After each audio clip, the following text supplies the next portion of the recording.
Welcome to our design showcase of the binding connector, an essential connection for the Ultra Pillar system for its use in connecting two pillars of the same series together.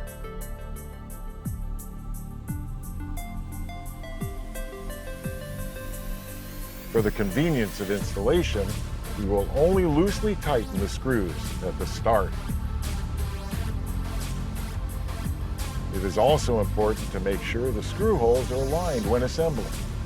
For example, it is recommended to lift the binding connector to align the screw holes when you connect two pillars vertically.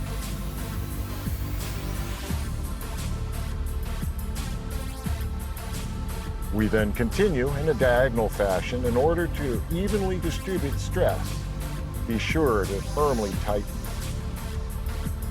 Because the screws are acting as location pins, even if the screws have been left accidentally loose, the two pillars are still connected by the binding connector, providing a basic safety connection.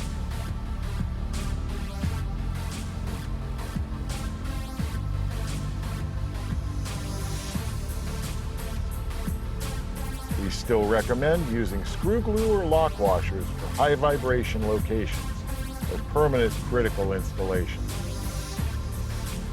Your Ultra Pillar solution is currently available for pre-order. Please visit us at farfarawaycompany.com where our catalog and sales contacts are available. Ultra Pillar, a pillar of creation.